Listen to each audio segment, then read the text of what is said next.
Good morning, sir. Good morning. Good morning to everyone. Good morning. Good morning. कल मैं webcam on करके ना test किया था तो साउंड का बहुत खराब इशू आ रहा। साउंड अच्छा क्लियर आ ही नहीं रहा, इसलिए वेबकैम ऑन नहीं किया। Good morning, sir. Good morning. कैसे हैं आप लोग? Sir, हम अच्छे। मौसम कैसा है वहाँ का? मौसम भी अच्छा है। चलो ये अच्छी बात है।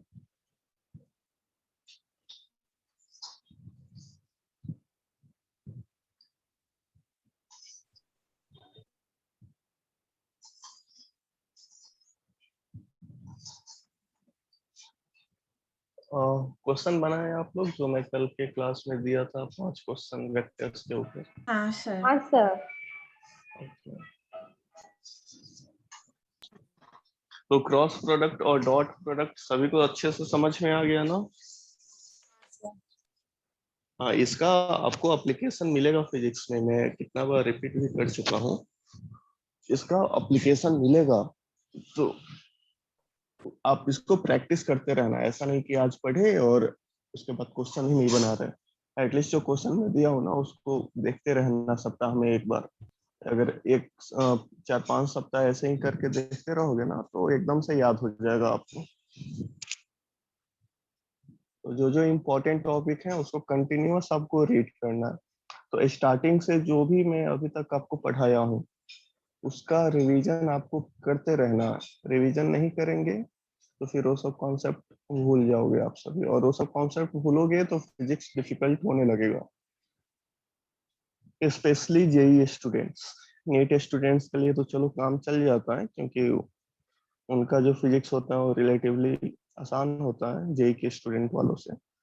लेकिन जेई के स्टूडेंट्स वाले को तो रिवीजन करते ही रहना पड़ेगा। इवन नीट के स्टूडेंट को भी रिवीजन करना, लेकिन उतना ज्यादा लिंकेज नहीं होता है क्वेश्चन में for NEET students. JEE students वाले के क्वेश्चन में बहुत ज्यादा लिंकेज मिलता है। सर आपने बोले थे आज आप वेबकैम शुरू करेंगे। वॉइस ब्रेक होके आ रही है। हेलो। हाँ सर। नहीं सर, बराबर है।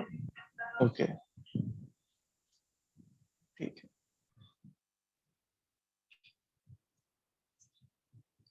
Application of cross product. Sir divide क्यों नहीं रहता? डिवाइड जैसा कुछ होता ही नहीं ना। वेक्टर, दो वेक्टर को आप डिवाइड कर ही नहीं सकते हैं। उसका कोई मीनिंग ही नहीं बनता है। दो वेक्टर का डिवीजन मीनिंगलेस होता है।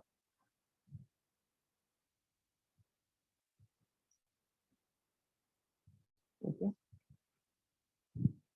Yes sir.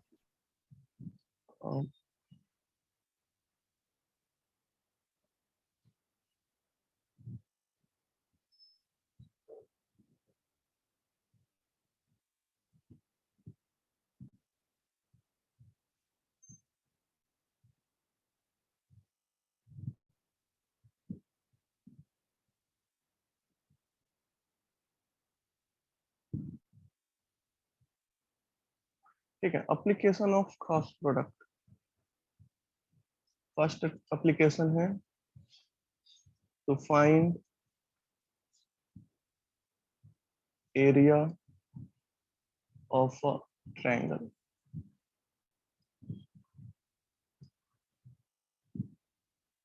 To find area of a triangle. Okay, तो देखना यहाँ पे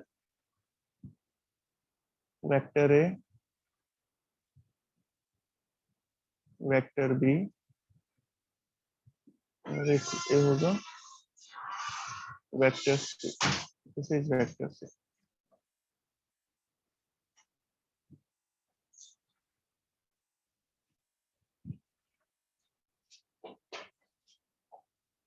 तो इस ट्रायंगल का एरिया क्या होगा? एनीवन? इसका एरिया होता है, परपेंडिकुलर बनाना पड़ेगा ना। हाँ, देखो यहाँ पे एरिया होता है इसका half into vector A cross vector B. Okay, half into vector A cross vector B. ए समझ में आया? हाँ सर।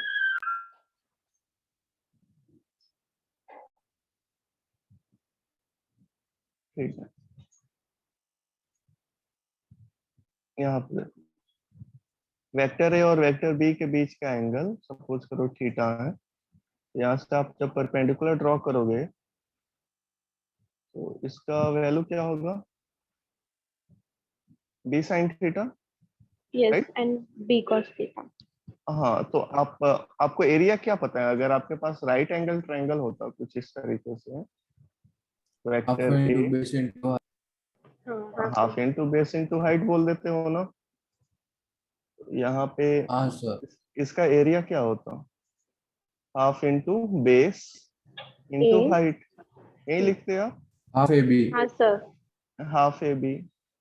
आप देखो यहाँ पे एंगल 90, यहाँ पे 90 है लेकिन यहाँ पे एंगल 90 नहीं है, थीटा है। तो फिर कैसे लिखेंगे इसका?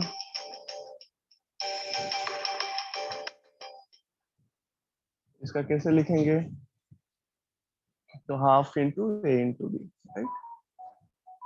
तो ये सभी को समझ में आया? सर ए और बी एक बार साइन, समझाओ ना। देखो इसको इसको आप कैसे लिख सकते हो? Half magnitude of vector A cross B को क्या लिखेंगे? ए बी साइन थीटा, यही होगा ना? अगर हाँ थीटा सर। का वैल्यू यस सर। 90 डिग्री हो, थीटा का वैल्यू 90 डिग्री हो, तो क्या हो जाएगा एरिया? राइट एंगल का एरिया क्या हो जाएगा? Half into base into height. Half into base into height, यही है, राइट? यस। हाँ, तो ये फॉर्मूला आपको पता होना चाहिए। ओके,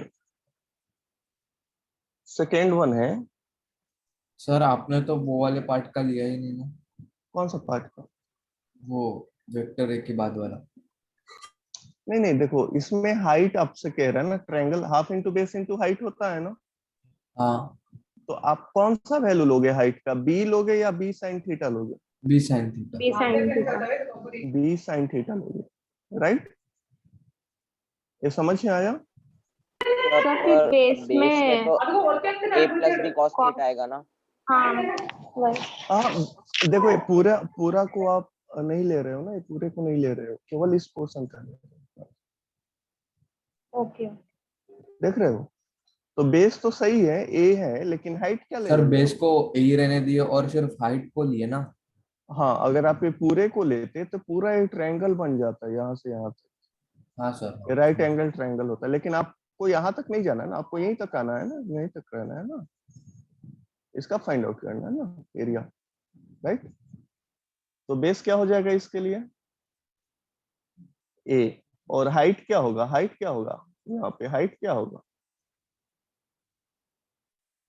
ये हाइट क्या बी होगा? Sine theta. B sine theta, height B sine theta ले लेंगे। ये सभी को समझ में आया? हाँ सर। और ये स्पेशल अच्छा। केस है, थीटा 90 डिग्री हुआ तो ये राइट एंगल ट्रायंगल हो गया। तो आप आसानी से यहाँ देख सकते हो, यहाँ पे क्या हो जाएगा area? Half A B. Half A B, ये आपका एरिया हो गया। ओके, एरिया हो गया यहाँ पे हाफ ए बी।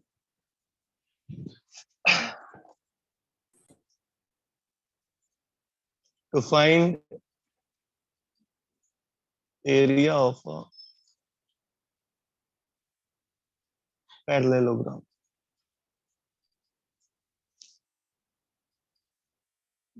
देखना पैरेललोग्राम में कितना ट्रायंगल होता है? टू। Two triangles. दो ट्रायंगल्स होते हैं।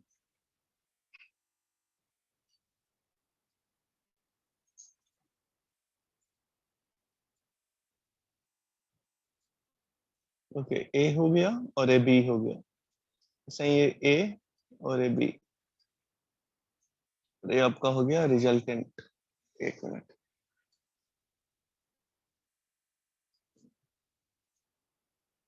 ये हो गया आपका result.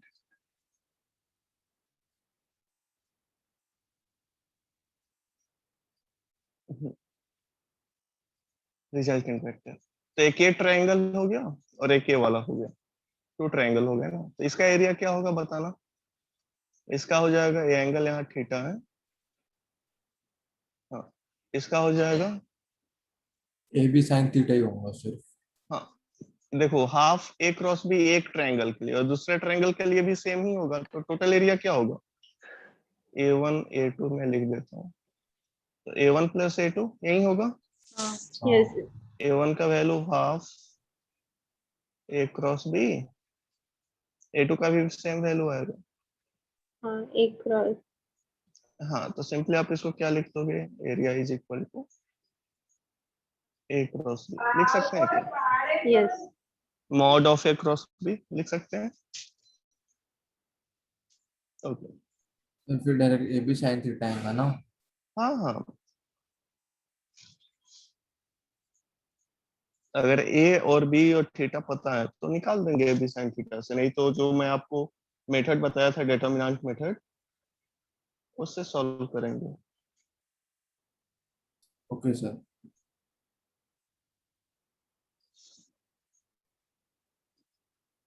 If two vectors, sir last वाली slide.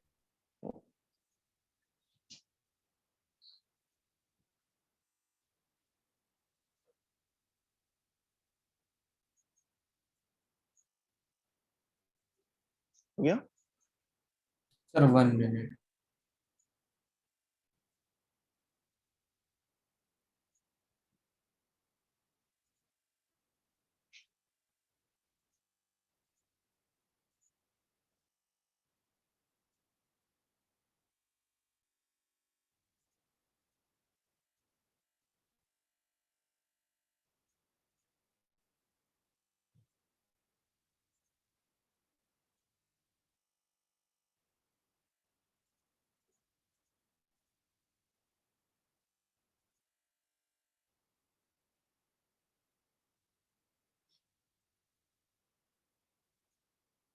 Yes sir.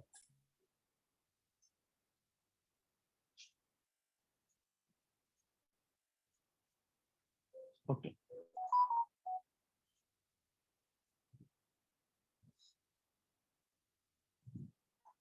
if two vectors are parallel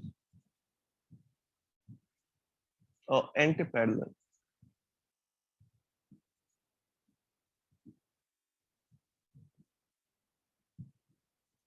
anti-parallel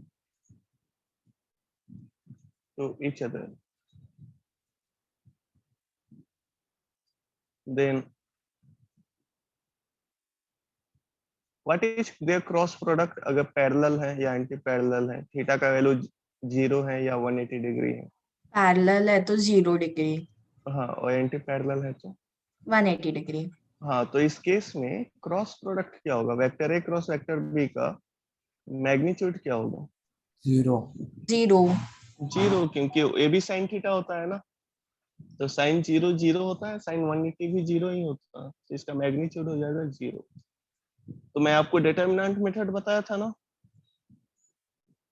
determinant method, यहाँ पे देखो वेक्टर ए सपोज करो है ए x I cap plus A Y J cap plus A Z के cap, और vector B है यहाँ पे बी एक्स आई कैप प्लस बी वाई जे कैप प्लस बी जेड के कैप। मैं आपको बताया था डिटरमिनेंट मेथड ए क्रॉस बी, हाँ sir. Box I cap J cap के कैप के कैप के कैप, यहाँ पे ए x B A Y A Y. A Z, ऐसा कुछ लिखा था ना। हाँ सर। इसका जब आप मॉड में इसको फाइंड आउट करोगे, इसको जब आप मॉड में फाइंड आउट करोगे, क्या मैं लिख देता हूँ यहाँ पे, क्या रिजल्ट आएगा बताना, क्रॉस वेक्टर बी क्या आएगा, आई कैप को ले लो common, A Y AX BX AY B BZ। Z minus B Y A Z, right, minus J cap ax bz minus bx az plus k cap ax by minus bx ay, यही होगा ना। अब इसका जो magnitude है, वो आपका 0 है। दैट मीन्स इसका जो x कंपोनेंट होगा, ये आपका x कंपोनेंट हुआ, y कंपोनेंट और z कंपोनेंट, वो सबका 0 होगा। सब वैल्यू 0 होंगे क्योंकि इनका मैग्नीट्यूड 0 है, तो ये सब 0 होंगे, तभी तो ये 0 होगा इसका magnitude, right. That means this term is equal to 0। इसको आप क्या करो कि इसको r वेक्टर ले लो, r वेक्टर, तो आपका rx हो गया x कंपोनेंट, ये आपका ry हो जाएगा और ये आपका rz हो जाएगा, राइट। तो ये सब 0 हो जाएंगे, तो that is rx is equal to 0, ry is equal to 0, rz is equal to 0। और फाइनली आपको यहाँ से क्या मिलेगा, जब आप इसको 0 के इक्वल सब्स्टिट्यूट करोगे तो आपको मिलेगा ay bz minus by az is equal to 0। तो आप इसको कैसे लिख सकते हो, ay bz is equal to by az। तो ay divided by by is equal to az, ay divided by az is equal to क्या लिख देंगे, by डिवाइडेड बाई bz, ऐसा लिख सकते हैं क्या? हाँ सर। ठीक है, तो यहाँ पे मैं लिख देता हूँ ay डिवाइडेड बाई by मैं लिखता हूँ, ay divided by by is equal to az divided by bz। एक ही आ गया अपने पास, rx को 0 करने से, ry को 0 करने से, ry को 0 करने से आपको क्या मिलेगा, ax bz is equal to BX bx az। तो आप यहाँ से लिख सकते हो ax divided by bx is equal to az divided by bz, लिख सकते हैं। ये फर्स्ट इक्वेशन ले लो, ये सेकेंड इक्वेशन ले लो, ओके। अब देखना, ये दोनों इक्वेशन से आप क्या लिख सकते हो, rz को भी 0 करके ऐसा लिख सकते हो, लेकिन यहीं से अपना काम हो जा रहा है। तो दोनों इक्वेशन से आप क्या लिख सकते हो, ax बाई bx, ये किसके इक्वल है, ax by bx, ax by bx is equal to किसके इक्वल है, RX az बाई bz के इक्वल है, और az बाई bz किसके इक्वल है, AY BY A by B तो by लिख सकते हैं क्या, ay by by and that is equal to az by bz, लिख सकते हैं ऐसा कुछ, लिख सकते हैं। हाँ सर। हाँ, तो यही हाँ, इंपॉर्टेंट पॉइंट है जो कि मैं आपको बताना चाहता था। डायरेक्ट में इसको लिख देता रिजल्ट को, लेकिन ये आपको पता नहीं चलता कि ये आया कहाँ से, इसलिए ये सब मैं किया हूँ, ओके। तो ये प्रोसेस सभी को पता चल गया ना कि कैसे इस रिजल्ट को हम लोग लिखे हैं यहाँ पे, हाँ सर। सर एक ओके। मिनट। तो जब प्रॉब्लम आएगा ना कि टू वेक्टर्स आर पैरेलल और anti parallel to each other, तो आपको इस फार्मूला के बारे में सोचना है, राइट। अगर प्रॉब्लम आएगा two vectors are perpendicular with each other, तो आप डॉट प्रोडक्ट के बारे में सोचोगे या क्रॉस प्रोडक्ट के बारे में सोचोगे, perpendicular cross Cross Dot product. Dot product, क्योंकि Dot product. परपेंडिकुलर है तो cos 90 0 होगा, राइट। Yes sir. हाँ। पैरेलल है या एंटी पैरेलल है तो साइन 0 और साइन 180 0 होगा। सर तो एंटी आप पैरेलल कैसे दिखते हैं, line? Opposite direction, vector A हुआ और वेक्टर बी हुआ, ओके ओके। अपोजिट होगा। पैरेलल मतलब दोनों सेम डायरेक्शन में होता है। एक बहुत ही इंपॉर्टेंट पॉइंट है, जब आप क्वेश्चन सॉल्व करोगे ना, तो आप इस टाइप के लैंग्वेज को देखोगे, two vectors are parallel to each other, तो आपको किसके बारे में सोचना है, डॉट प्रोडक्ट या cross product, Cross cross product. Cross product. Language में अगर two vectors are perpendicular with each other, किसके बारे में सोचेंगे, डॉट प्रोडक्ट। हाँ, तो क्वेश्चन वहां से बनेगा, तो मैं उसको लिख देता हूँ। सर परपेंडिकुलर में क्यों डॉट प्रोडक्ट के बारे में? हाँ, तो परपेंडिकुलर में क्रॉस प्रोडक्ट क्यों यूज नहीं कर सकते? देखो परपेंडिकुलर अगर है तो cos 90 क्या हो जाएगा? 0। 0. और जब हाँ सर। जो 0 होता है ना वो अपने लिए एडवांटेज होता है, राइट? अपने लिए एडवांटेज होता है। और 0 क्योंकि अगर 0 हो जाता है इक्वेशन तो डेफिनेटली आपके पास ज्यादा लिवरेज मिलेगा क्वेश्चन को आसानी से सॉल्व करने का। मैं उसके ऊपर क्वेश्चन कर बताता हूँ ना, आपको समझ में आ जाएगा, आपको खुद आइडिया लग जाएगा कि हम लोग डॉट प्रोडक्ट ही क्यों यूज कर रहे हैं, क्रॉस प्रोडक्ट क्यों नहीं कर रहे हैं, राइट? तो आप इसका स्क्रीनशॉट ले चुके हो सभी? Sir 1 minute. सर तो मतलब हाँ। अगर परपेंडिकुलर में क्रॉस प्रोडक्ट यूज करेंगे तो वो ज्यादा कॉम्प्लिकेटेड हो जाएगा। तुम्हारा क्वेश्चन ही सॉल्व नहीं हो पाएगा एक्चुअली, क्वेश्चन ही सॉल्व नहीं कर पाओगे, लेकिन डॉट प्रोडक्ट से क्वेश्चन सॉल्व हो जाएगा। समझ रहे हैं ना कि तुम्हारे पास एक क्वेश्चन है और क्वेश्चन को सॉल्व करने के लिए मतलब आपको बहुत सारे आइडियाज में से एक सुटेबल आइडियाज चूज करना कि कौन सा फॉर्मूला सेट बैठेगा उस क्वेश्चन पे। जैसे मैथ्स का ही क्वेश्चन ले लो, जो क्वेश्चन दे रखा होता है तो आप बहुत सारे फॉर्मूला में से एक फॉर्मूला, सुटेबल फॉर्मूला उस पे अप्लाई करते हो ना उस हाँ क्वेश्चन को सर। सॉल्व करने के लिए। हाँ। तो वैसा ही फिजिक्स में कि आपके पास क्वेश्चन है, बहुत सारे फॉर्मूलाज हैं फिजिक्स में, लेकिन अब कौन सा फॉर्मूला उसके लिए सूट बैठ रहा है ये आपको डिसाइड करना होगा। अगर आप वहां पे फेल करते हो तो क्वेश्चन नहीं बनेगा, अगर आप वहां पास कर गए तो क्वेश्चन बन जाएगा। तो मैक्सिमम बच्चों का क्या प्रॉब्लम होता है, क्वेश्चन पढ़े और समझ में नहीं आ रहा है कि कौन सा फॉर्मूला अप्लाई करना है, यही प्रॉब्लम होता है ना? बोलो। हाँ सर. हाँ, उनको पता नहीं चलता है कि कौन सा फॉर्मूला अप्लाई करना है। तो इसलिए मैं आपको बार बार कह रहा हूँ कि जब आप लैंग्वेज में ऐसा कुछ पढ़ो कि दोनों वेक्टर परपेंडिकुलर है तो डॉट प्रोडक्ट यूज करना, दोनों वेक्टर पैरेलल है या एंटी पैरेलल है तो क्रॉस प्रोडक्ट यूज करना, जो फॉर्मूला मैं बताया हूँ अभी, ax divided by bx is equal to ay divided by by, ये वाला डायरेक्ट फॉर्मूला आप यूज कर सकते हो। तो इससे क्या होगा कि आपका क्वेश्चन बहुत आसानी से बन जाएगा और बहुत कम समय में आप बना लोगे, राइट? क्योंकि आप अपने ब्रेन को पहले से ही ट्रेन करके रखे हो लैंग्वेज क्या होगा तो उसके लिए कौन सा फॉर्मूला अप्लाई करना। सर एक परपेंडिकुलर का एग्जांपल बताइए दो। हाँ मैं बता देता हूँ, इसका स्क्रीनशॉट ले लियो क्या? हाँ हाँ sir. Sir.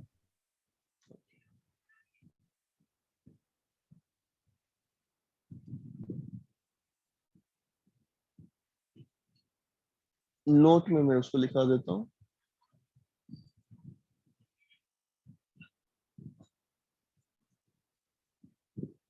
If two vectors,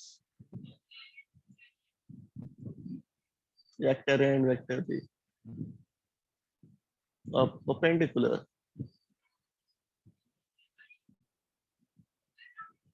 then dot product is used to solve the problem.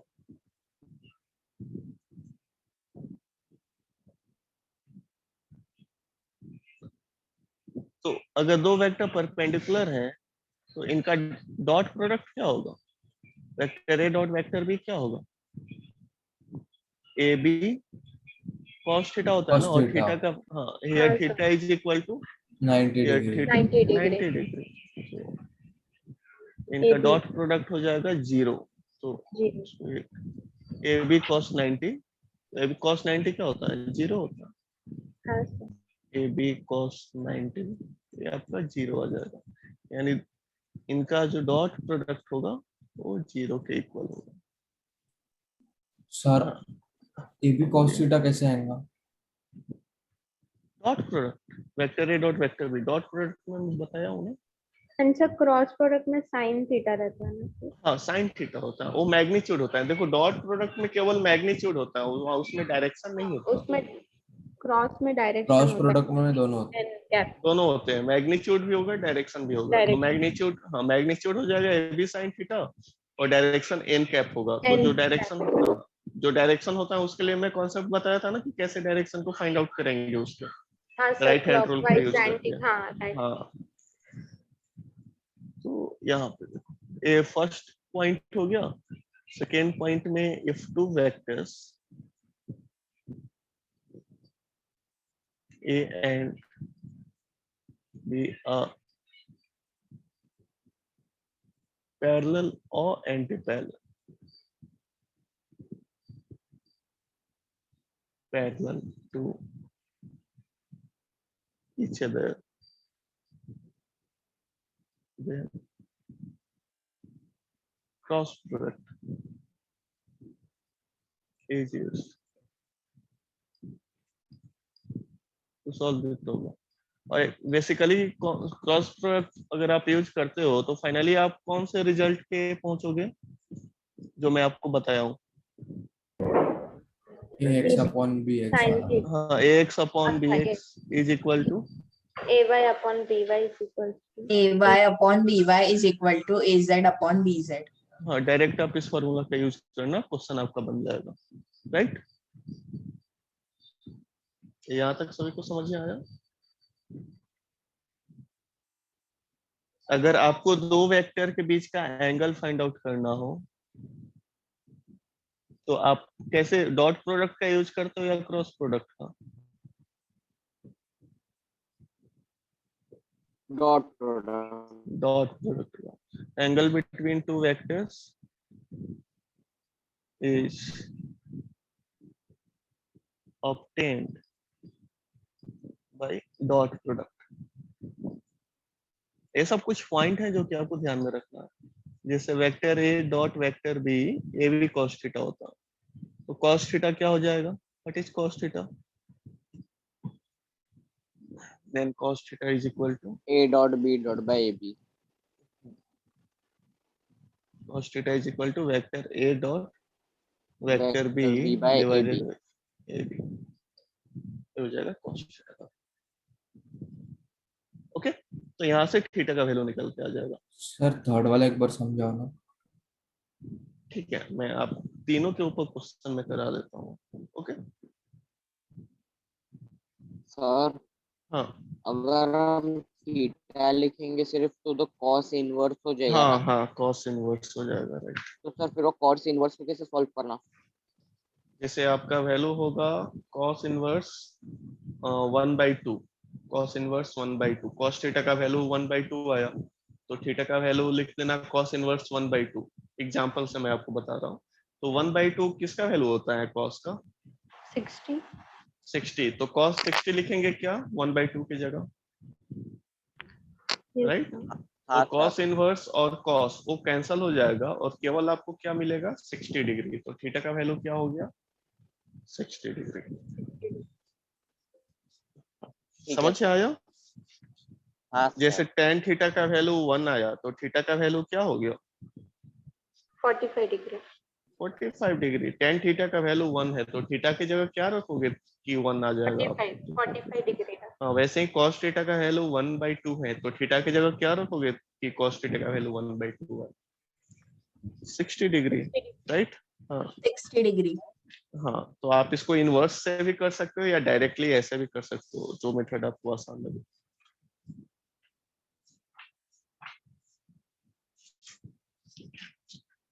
Okay, मैं क्वेश्चन दूं क्या तीनों के ऊपर? हाँ सर।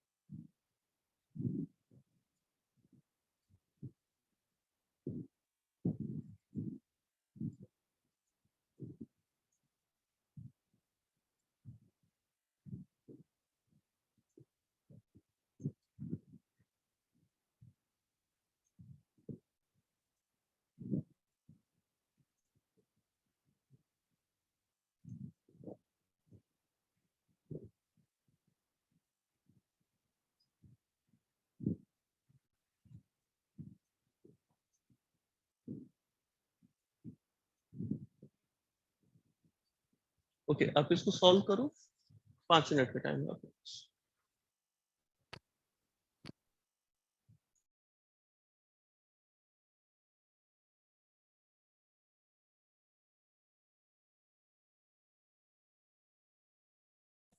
सर एक बार पिछली स्लाइड दिखाओ।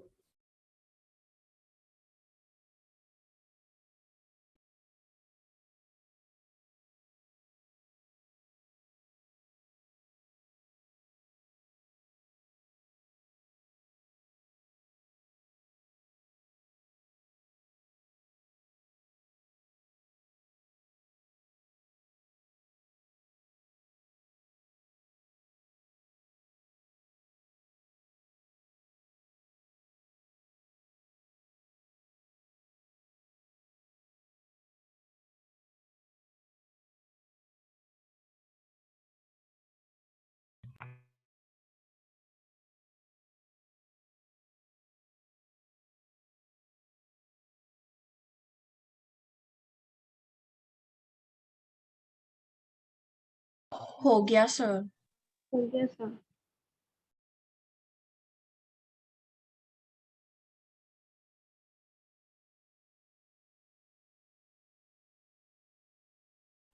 हो गया सर।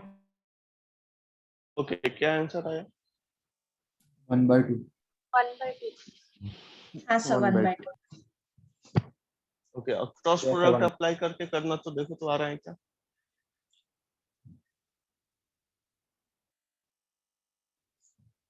सर आपने तो बोला था कि परपेंडिकुलर क्रॉस प्रोडक्ट से नहीं करना है। हाँ, वही वही। तो जब भी परपेंडिकुलर होगा, क्रॉस प्रोडक्ट से सॉल्व नहीं करेंगे, उसको डॉट प्रोडक्ट से ही सॉल्व करेंगे। तो vector A dot vector B का वैल्यू 0 होगा। तो इनका डॉट प्रोडक्ट क्या होगा? इनका dot product 4 0। - 3 - 2x 4 - 3 - 2x 2x is equal equals to to 0। 1 हाँ, - 2x। माइनस 1/2। कितना हो जाएगा? 1 आएगा 2x और is equal 2x to equal 1। To 1 x is equal to 1/2। Sir cross आसान है ना ये? प्रोडक्ट से कर, हाँ सर क्रॉस प्रोडक्ट से करे तो 0 आएगा। 0 आएगा? हाँ सर। हाँ, तो गलत हो जाएगा आपका, राइट? सर हम्म, हेलो सर। हाँ हाँ, बोलिए। सर पिछली स्लाइड एक बार दिखाओ ना।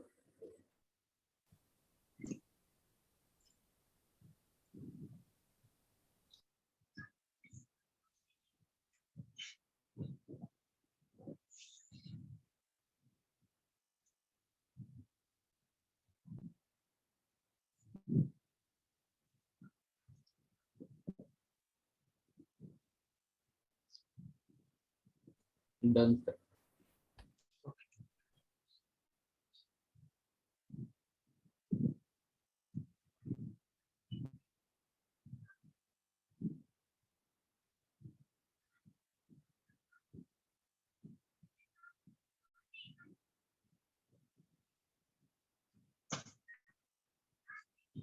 नेक्स्ट क्वेश्चन है आपका, vector A is equal to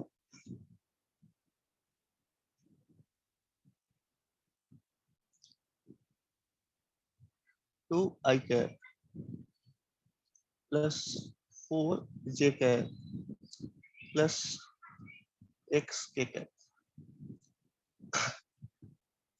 and vector B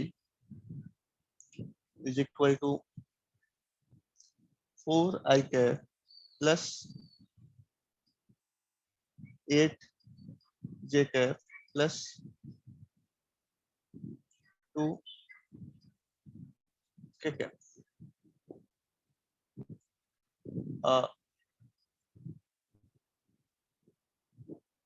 parallel with each other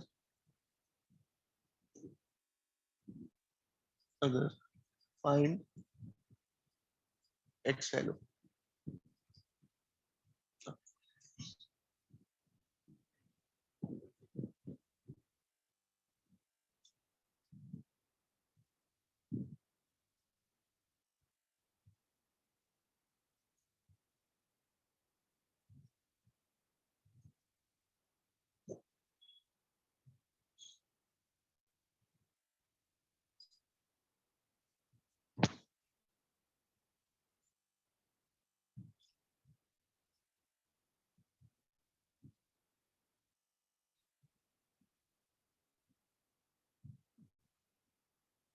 हो गया सर। सर 1। 1। हाँ सर, 1 आएगा उसका आंसर। ठीक है, सही है। देखो यार, तो ये दोनों पैरेलल हैं। मैं बताया था ना ax बाई bx किसके इक्वल होना चाहिए, ay by, A Y by B Y. B Y और इसका वैल्यू az बाई bz के BZ। equal होना चाहिए। ओके, x का वैल्यू क्या है यहाँ पे, 2 आई 2। कैप। हाँ, तो केवल 2 लेंगे यहाँ हाँ, पे, आई 2 कैप कैंसिल ही हो जाएगा। हाँ, x मतलब magnitude of vector a along x axis, तो यहाँ 2 है मैग्नीट्यूड। bx का वैल्यू क्या है, 4। ay का वैल्यू क्या है, 4। by का वैल्यू क्या है, 8। az का वैल्यू क्या है, x। bz का वैल्यू क्या है, तो देख रहे हो यहाँ पे ये भी 1/2 है, ये भी 1/2 है, तो आप दोनों में से कोई एक ले लो। तो x/2 इज इक्वल टू 1/2 लिख सकते हैं क्या, यस। 2 2 कैंसिल करोगे तो x का वैल्यू क्या आ जाएगा, 1 हो जाएगा, राइट। ये समझ में आया। हाँ सर।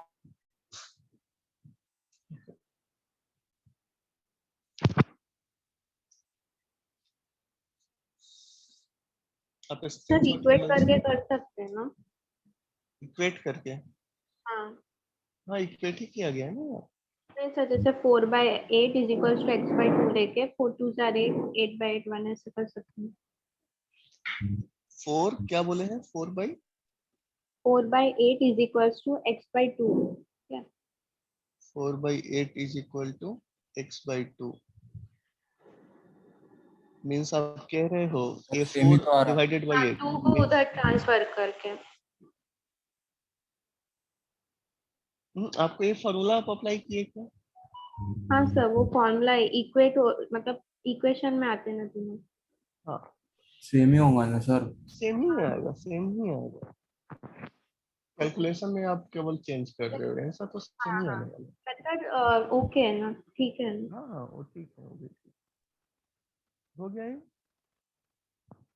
अब लास्ट एक और पॉइंट मैं बताया था, 2 वेक्टर मैं दे देता हूँ और सर आपकी आवाज बहुत लो आ रही है। क्या आवाज कम आ रही है क्या, नहीं सर, अब आ गई।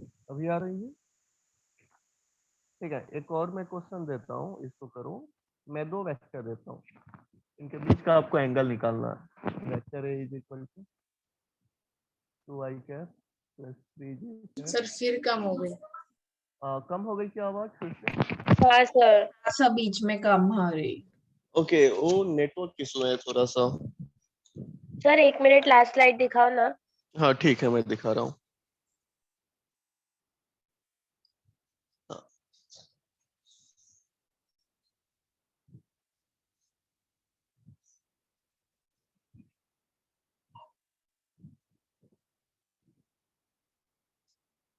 ओके।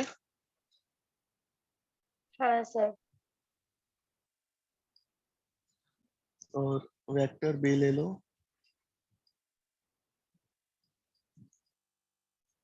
आई कैप प्लस 2j कैप। मैं इसको सॉल्व करने से पहले ना आपको एक कॉन्सेप्ट मुझे बता देना चाहिए था, खैर छोड़ो। मैं 2 ही वेक्टर देता हूँ इसमें, 2D वेक्टर देता हूँ तो बन जाएगा। अभी 3D वेक्टर नहीं पढ़ाया हूँ ना आपको, 3D वेक्टर पढ़ाऊंगा तो वो आ जाएगा, I cap plus 2j cap. Okay हाँ सर, फाइन। उसमें आपने बताया तो कोसाइन यूज करना पड़ेगा ना, किसमें, कोसाइन वो 3D वेक्टर में कोसाइन मेथड।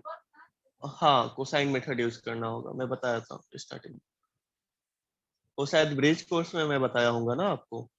हाँ सर। हाँ तो अभी नहीं बताया हूँ तो अभी रहने दो। फाइंड एंगल, इसके बाद मैं 3D वेक्टर नहीं आपको पढ़ाऊंगा, between vector A and vector B.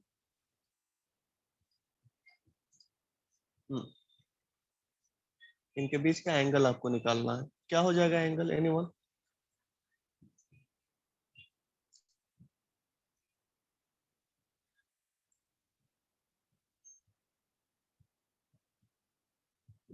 कैसे निकालेंगे? तो vector A dot vector B is equal to A B cos theta.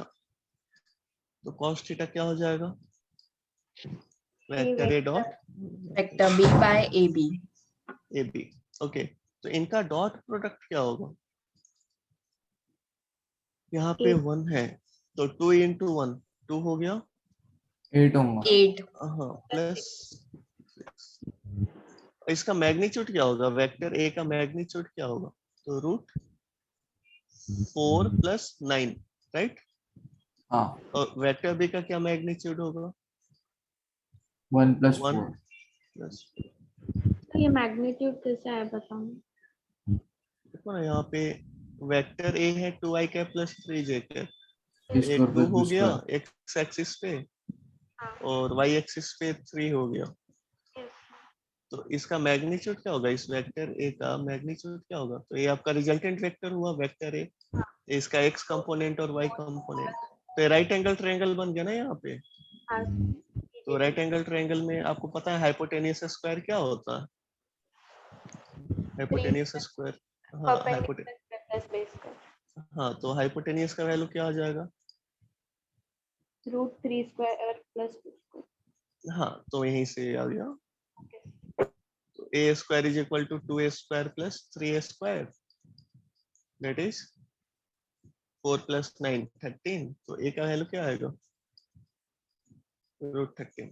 Okay, तो यहाँ पे √13 और यहाँ पे √5 है, तो इसको हम लोग इसी रूट के अंदर लिख दे क्या? 5 लिख सकते हैं?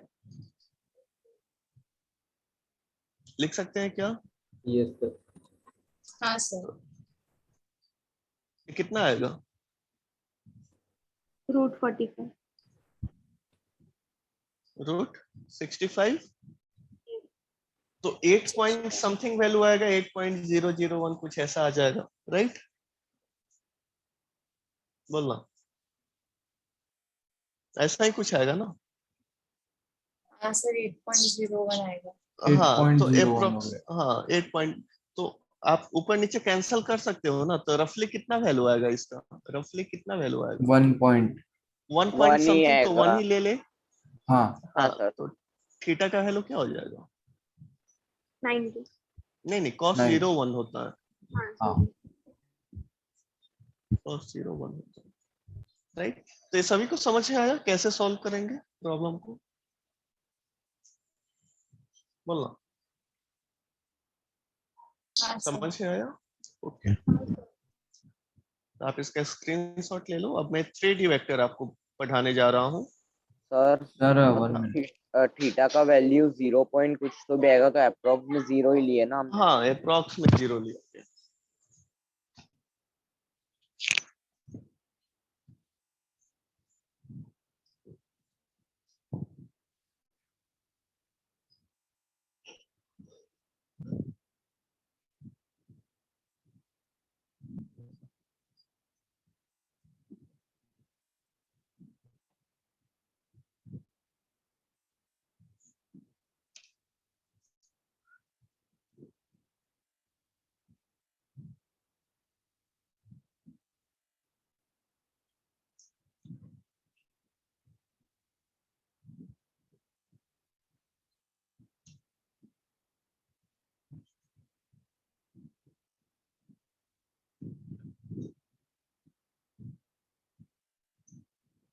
आप सभी को मॉड्यूल मिल चुका होगा ना?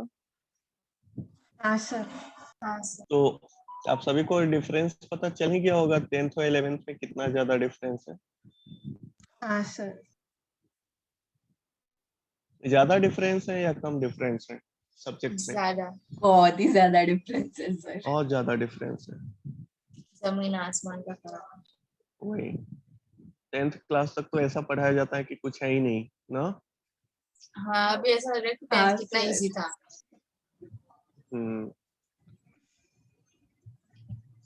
मैक्सिमम 95 क्या 99% बच्चे को शौक लग जाता है जब वो 10th से 11th क्लास में जाता है। सर खासकर फिजिक्स. हाँ, फिजिक्स तो है वैसा, नो डाउट। और फिजिकल केमिस्ट्री भी सर, उसमें भी तो फिजिकल पर मुझे केमिस्ट्री 11th का ठीक है, फिजिक्स ज्यादा इजी लगा 10th से। नहीं, ज्यादा 10th इजी काफी लगा। आसान था। 10th का अरे इजी था। अभी 11th क्लास कंप्लीट कहाँ हुआ है, अभी ये होने सिर्फ तो दो। शुरुआत है। अभी ये शुरुआत है, तो ये सब चैप्टर अगर आपको आएगा ना तो नेक्स्ट चैप्टर में आप कुछ कॉन्सेप्ट समझ लोगे। ये सब चैप्टर अगर मिस करोगे तो आगे प्रॉब्लम होने वाली है, इसलिए मैं फोकस कर रहा हूँ इन सब चैप्टर पे ताकि आपका बेस अच्छा हो जाए। क्लास स्कूल 11th कब में से आपको शुरू होंगी अपना, नॉर्मल? अरे नहीं ये नॉर्मल ही है, ये सब चैप्टर है क्लास 11th में, लेकिन ये सब नहीं एकदम सर, से बेस है। हाँ, फिजिकल स्कूल कब शुरू होंगी? फिजिकल स्कूल तो ये तो आपको पता होना चाहिए ना, न्यूज वहाँ का लोकल न्यूज में क्या आ रहा है, कहाँ से शुरू होने वाला है? लोकल न्यूज में कुछ आ रहा है क्या न्यूज वगैरह? हाँ सर, आज ही पेपर में आया क्या? कि 8 से लेकर 12 तक स्कूल शुरू करेंगे। कब से?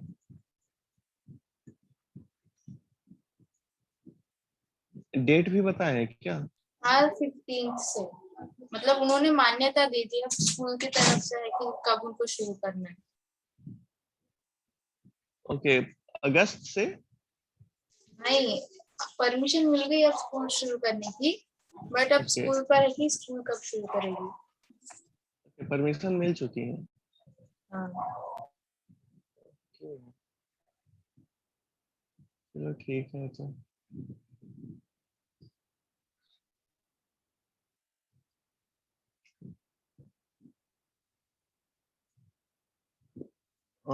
ले लिए स्क्रीनशॉट इस पेज का? Yes sir.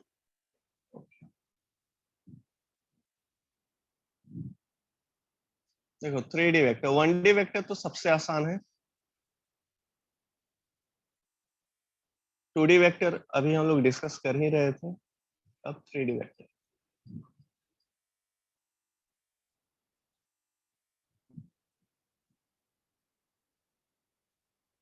तो इसमें कितने एक्सिस का रिक्वायरमेंट है 3D वेक्टर को रिप्रेजेंट 3 करने के लिए? Axis. 3 3 axis. Axis. 3 axis.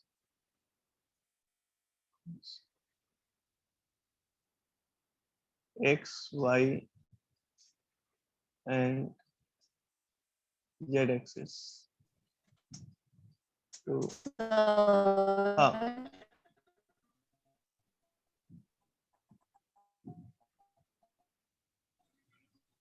Third axis हमने और वाई एक्सिस लिया, और हमारा थर्ड एक्सिस हमने टाइम लिया। क्या क्या बोले, फिर से बोलिए। मतलब हमने दो एक्सिस एक्स और वाई लिए, हम्म दो एक्सिस एक्स और वाई लिए, और जो हमारा थर्ड एक्सिस है उसको टाइम लिया। हम्म तो वो भी 3D वेक्टर ही होगा ना। हाँ, वो भी 3D वेक्टर होगा। तो it requires X, Y and Z axis to represent. Sir हाँ, माइनस मतलब माइनस जेड एक्सिस कैसे होगा? माइनस जेड एक्सिस, जैसे यहाँ पे देखो positive X axis negative X axis होता है ना, हाँ वैसे ही पॉजिटिव जेड एक्सिस और नेगेटिव जेड एक्सिस होता है। अगर पॉजिटिव जेड एक्सिस आपका आउट ऑफ द प्लेन है तो negative Z axis into the plane होगा। जैसे जो स्क्रीन है आपका मोबाइल का, वो प्लेन है या स्पेस है? प्लेन। प्लेन है। तो आउट ऑफ द प्लेन मतलब उस मोबाइल फोन से कुछ बाहर निकल रहा है, आपके तरफ आ रहा है, तो आउट ऑफ द प्लेन हुआ, तो आप उसको पॉजिटिव जेड एक्सिस ले सकते हो। इनटू द प्लेन यानी मोबाइल फोन के अंदर जा रहा है, आपसे दूर जा रहा है, इनटू द प्लेन, तो आप उसको नेगेटिव जेड एक्सिस ले सकते हो। ठीक है। सर पर अगर हमने टाइम को थर्ड एक्सिस लिया तो टाइम माइनस में कैसे होगा? टाइम को माइनस में लेंगे ही नहीं ना, टाइम को तो हमेशा पॉजिटिव में ही तो लेंगे। फिर थर्ड एक्सिस मतलब जैसे दो एक्सिस के पॉजिटिव और नेगेटिव साइड है, तो थर्ड एक्सिस अगर टाइम है तो उसका भी होना चाहिए ना। तो टाइम निगेटिव में हो ही नहीं सकता है ना, यही तो बात है ना।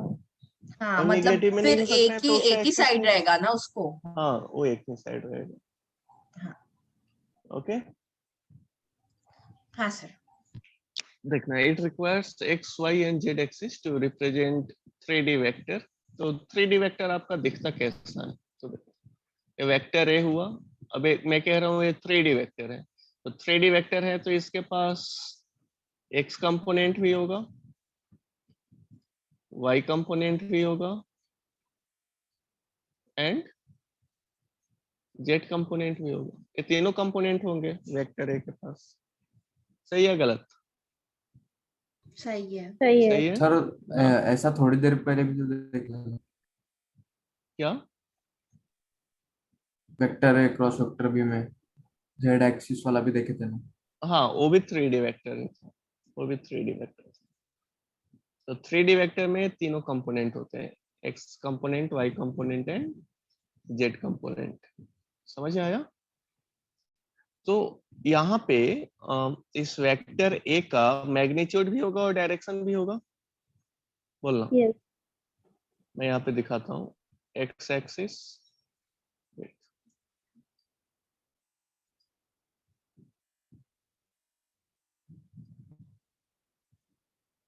ये x एक्सिस हो गया आपका,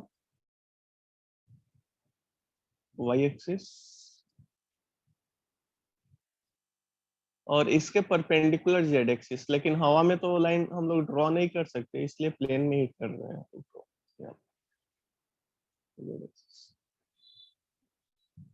x y z, और ये है आपका vector A. This is vector A, vector A. Sir मतलब ये वेक्टर ए भी हवा में ही होगा ना? हाँ स्पेस में है ना, हवा में नहीं होगा। तो इस वेक्टर ए का 3 कंपोनेंट होगा, x कंपोनेंट,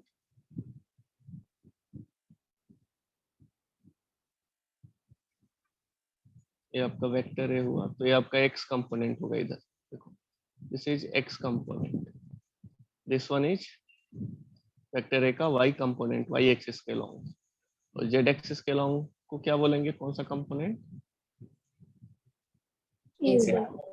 हाँ। तो वेक्टर ए जो है वो अल्फा एंगल बना रहा है x एक्सिस के साथ, बीटा एंगल बना रहा है y एक्सिस के साथ, y एक्सिस के साथ ये बीटा एंगल बना रहा है वेक्टर ए, और z एक्सिस के साथ क्या एंगल बना रहा है? गामा। z एक्सिस के साथ ये गामा एंगल बना। हाँ। तो इस वेक्टर ए का मैग्नीट्यूड भी होगा और डायरेक्शन भी होगा, क्योंकि किसी भी वेक्टर के पास magnitude as well as direction होता है। तो 2D वेक्टर तक तो आसान है, आप आसानी से पाइथागोरस थ्योरम लगा के कैलकुलेट करते थे, यहाँ पर भी पाइथागोरस थ्योरम ही लगाएंगे, लेकिन इसको थोड़ा सा आपको विजुअलाइज करना होगा। इसका जो मैग्नीट्यूड होगा वो हो जाएगा root over ax square plus ay square plus az square. कितने लोग विजुअलाइज कर पाए हो इसको, मैग्नीट्यूड को?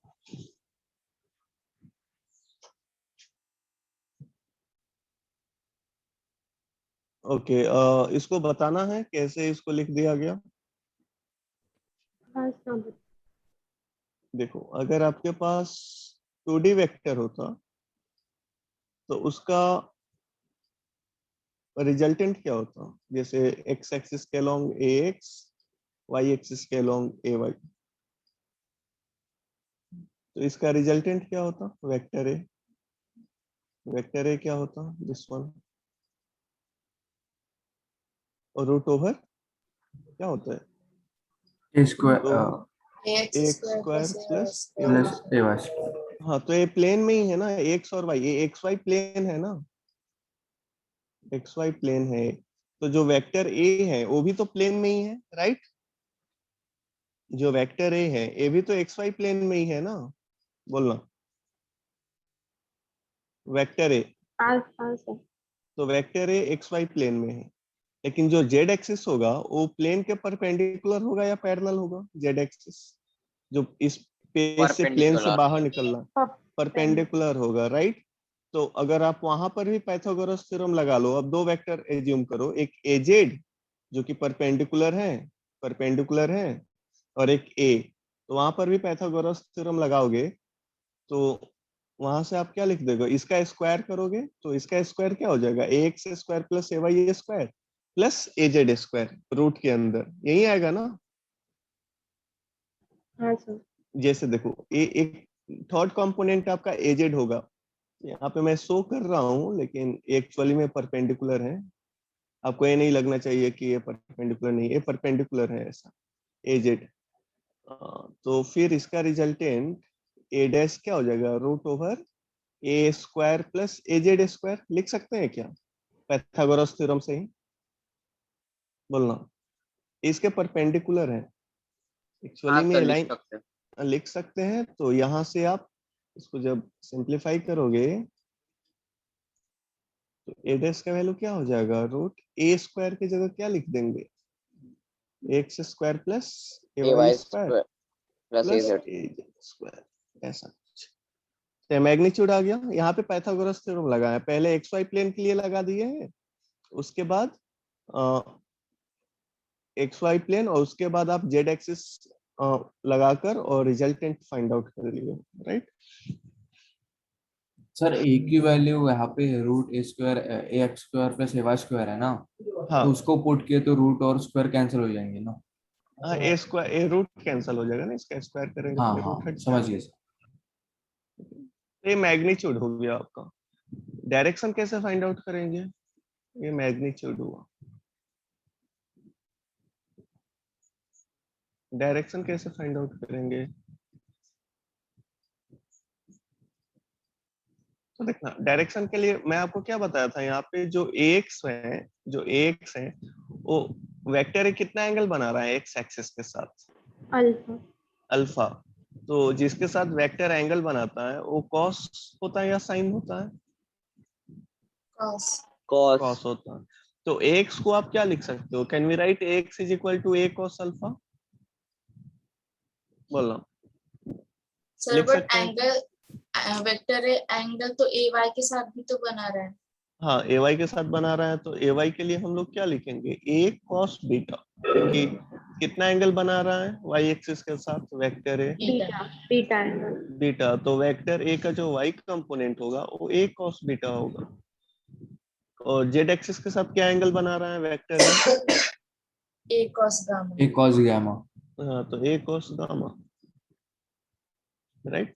तो यहाँ से आप क्या लिख सकते हो, cos alpha is equal to A X by A, cos beta is equal to A Y upon A. A Y upon A, and cos gamma is equal to A Z upon A, AZ लिख upon। सकते हैं। हाँ, इसको कौन सा rule बोलते sir हैं direction find sir out करने के लिए, हाँ बोलिए। Cosine rule. कोसाइन रूल बोलते हैं, कॉस का ही यूज करते हैं इसलिए कोसाइन रूल बोल देते हैं। हाँ कुछ पूछ रहे हो, ए को लेके कॉमन लेके फिर वो कॉस अल्फा अपॉन एक्स लिखे तो ऐसा। cos alpha upon, X equals to cos beta upon A Y.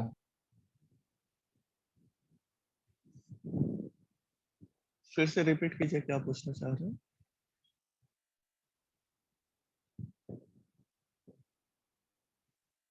यहाँ तक ये समझ में आया, इसको जो लिखे हैं हम लोग एक्स इज इक्वल टू हाँ ए सर, कॉस अल्फा, हम तो यहाँ से cos अल्फा को क्या लिख बस सकते आपकी हैं, आवाज धीमी हो गई है फिर से। ओके cos अल्फा का वैल्यू क्या लिख सकते हैं, A X by A, cos beta का वैल्यू क्या लिख सकते हैं, ए वाई बाई ए, और cos गामा का वैल्यू क्या लिख सकते हैं, AZ AZ by A Z by A, right. तो यहाँ पे देखना, यहाँ पर आप इसको कैसे लिखोगे, cos square alpha plus cos square beta plus cos square gamma, इसका वैल्यू क्या आएगा, इसका वैल्यू क्या आने वाला है, इसका वैल्यू 1 आएगा। कैसे 1 आएगा, तो आप इसको प्रूफ कर सकते हो, cos स्क्वायर अल्फा, इसको स्क्वायर करो तो क्या आएगा यहाँ पे, X A square by A square square, by A। हाँ A, okay. cos square beta, इसकी जगह cos स्क्वायर बीटा करेंगे तो क्या आएगा, A Y square divided by A square, Yes sir। और cos स्क्वायर गामा करेंगे तो क्या आएगा, A Z square divided by A square. अब तीनों को आप ऐड कर रहे हो, तीनों को ऐड करेंगे तो एलसीएम क्या आएगा, ए स्क्वायर बोलना। मैं इसको प्रूफ कर देता हूँ, पहले आप यहाँ तक लिख लो, उसके बाद मैं प्रूफ करता हूँ इसको।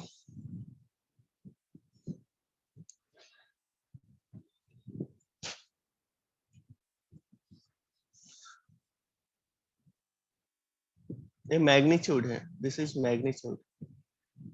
ए सिंपली ए लिख दोगे या मॉड ऑफ वेक्टर ए लिखोगे, दोनों का सेम मीनिंग है, मैग्नीट्यूड रिप्रेजेंट करता है।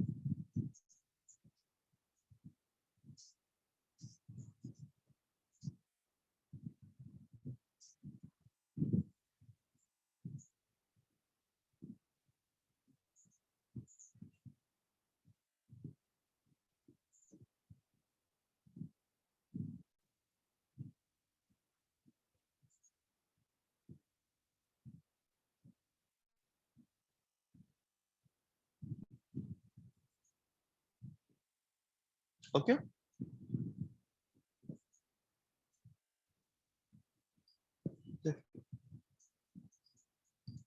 prove that cos square alpha plus cos square beta plus cos square gamma is equal to 1। इसको प्रूफ करना। तो cos अल्फा आपको पता है, what is cos alpha? ax by a। तो cos स्क्वायर अल्फा क्या हो जाएगा? X square by A square. cos square beta क्या हो जाएगा? ay square y upon square a square. upon और a cos स्क्वायर गामा क्या हो जाएगा? az square upon a square।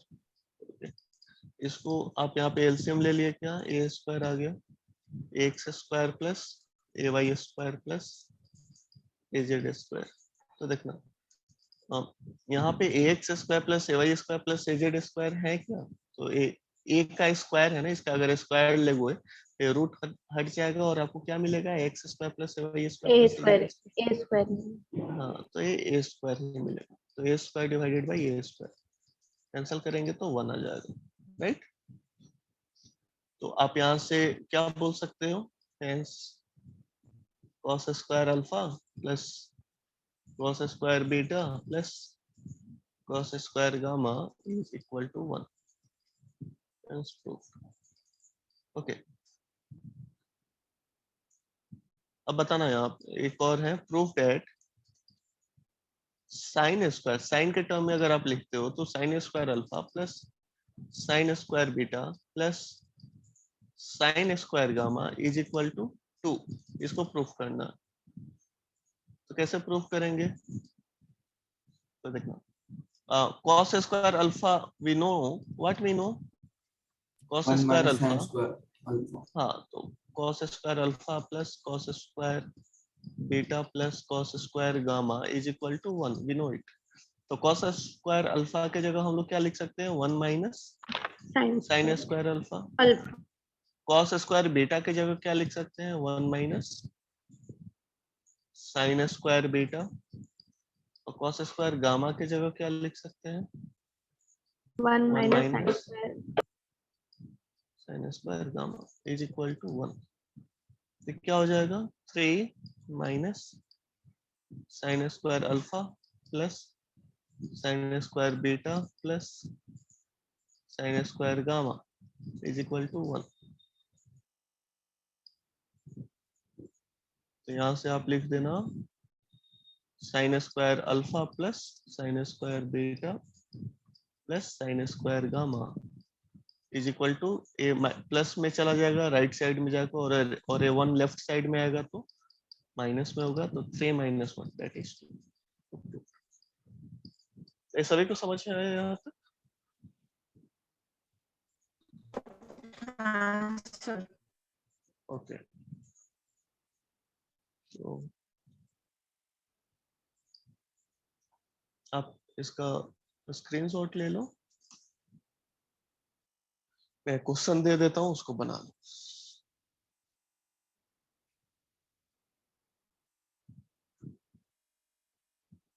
Sir आज भी क्लास 11:15 तक होगी क्या? आज क्लास आपकी 10:45 तक होगी।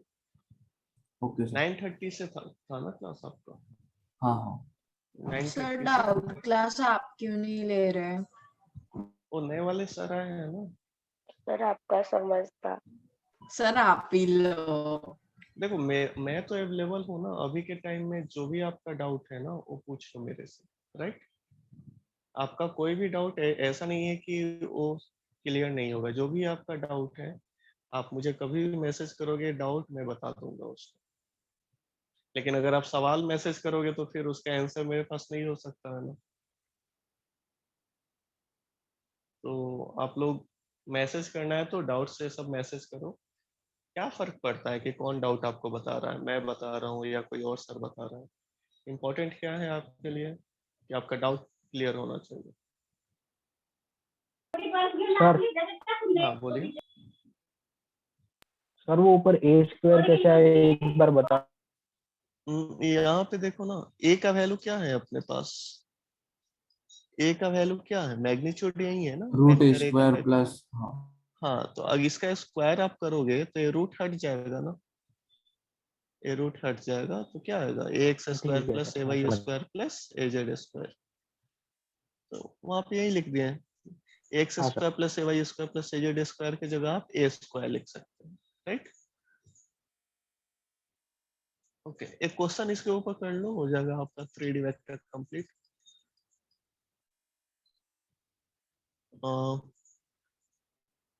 2i कैप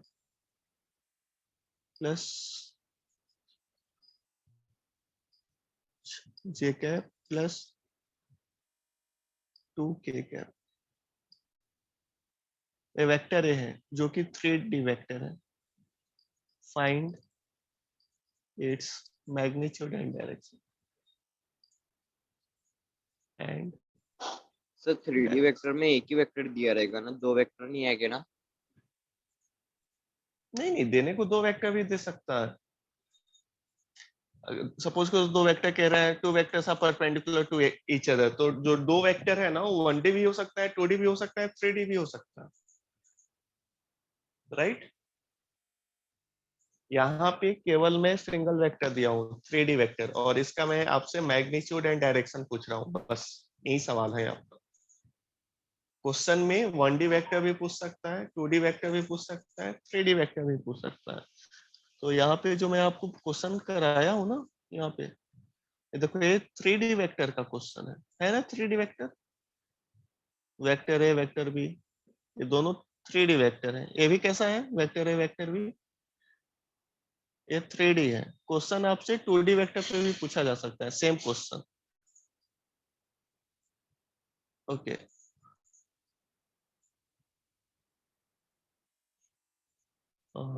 यहाँ पे कौन सा वेक्टर है, मैग्नीट्यूड हाँ यहाँ पे कौन सा वेक्टर है, मैग्नीट्यूड 2D 3 आएगा। 3 आएगा सर। हाँ मैग्नीट्यूड क्या आएगा इसका, 3। 3 आएगा। चलो ये आसान था, मैग्नीट्यूड निकाल दिए, 2a square plus 1 square plus 2a square.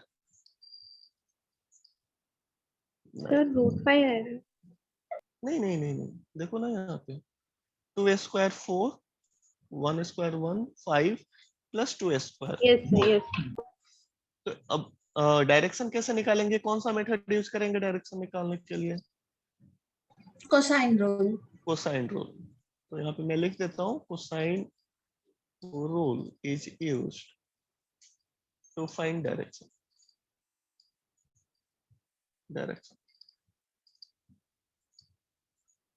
तो आपको पता है कोसाइन रूल होता क्या है, cos अल्फा क्या हो जाएगा, ax by A.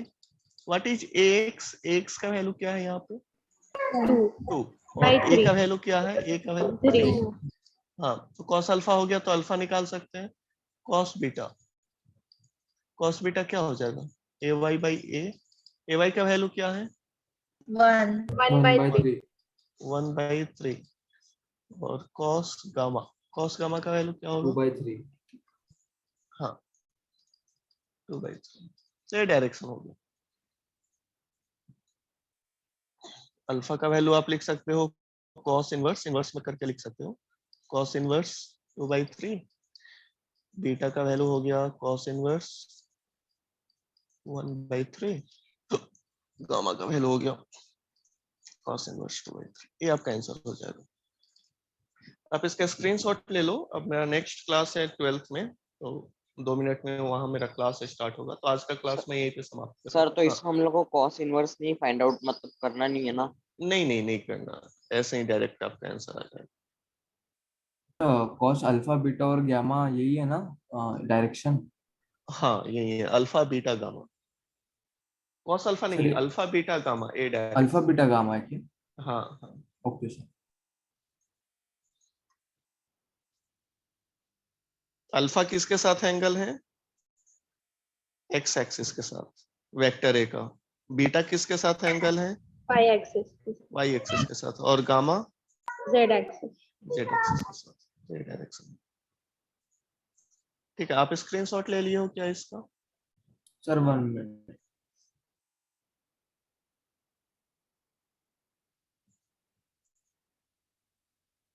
Yes sir. ठीक है, तो आज का क्लास मैं यहीं पे समाप्त करता हूँ, फिर नेक्स्ट क्लास में मिलते हैं। Okay yes sir, bye sir. Okay, bye bye to everyone. Bye sir, good day. Okay.